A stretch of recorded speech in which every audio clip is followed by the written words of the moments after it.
Hyderabad కోటిలో SBI ATM centre వద్ద కాల్పులు జరిపి 6 లక్షల రూపాయలు దోపిడీ చేసి కేసును సిటీ టాస్క్ ఫోర్స్ సుల్తాన్ బజార్ పోలీసులు ఛేదించారు.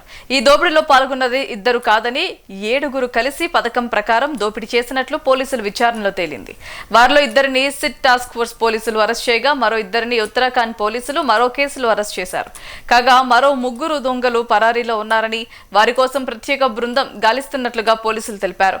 అరెస్ట్ అయిన వారి నుంచి 2.38 లక్షల నగదు, ఒక కంట్రీ మేడ్ తుపాకీ, 35 లైవ్ రౌండ్స్, బుల్లెట్లు, 2 మొబైల్స్ ను స్వాధీనం చేసుకున్నారు. ఖైరతాబాద్ డీసీపీ శిల్పవల్లితో కలిసి task force DCP Vaibhav Gaikwad వివరాలు వెల్లడించారు.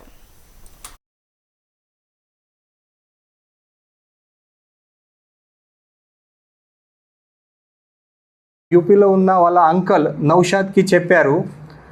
సో నౌషాద్ అండ్ వాళ్ళ బ్రదర్ దానిష్ వాళ్ళకి ఈ ఇన్ఫర్మేషన్ అన్నీ చెప్పిన తర్వాత వాళ్ళు ఒకటి ప్లాన్ చేశారు కి హైదరాబాద్లో వచ్చి ఇది రాబరీ చేయాలి. సో అదే ప్లానింగ్తో వాళ్ళు ఇంకా ఆబిద్ ఒకరే, తర్వాత ఫుర్ఖాన్ అండ్ ఫహీమ్, ఈ 6 మెంబర్స్ ఈ అందరు మొత్తం ఒక ప్లానింగ్ చేసి ఇక్కడ హైదరాబాద్లో రావడం జరిగింది.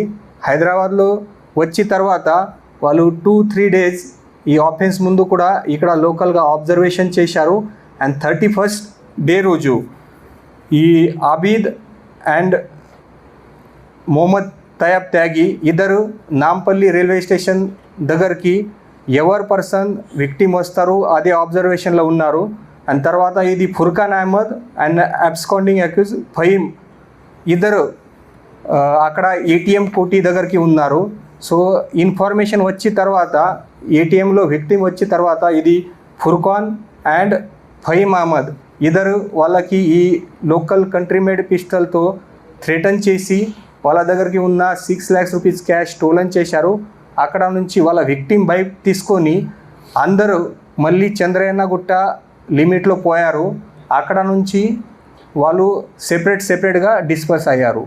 సో తర్వాత as per instructions of CP Hyderabad Sajjanar sir 31st day రోజు మన 6 టీమ్స్ టాస్క్ ఫోర్స్ టీమ్స్ మరియు local law and order police 6 teams form చేయడం జరిగింది.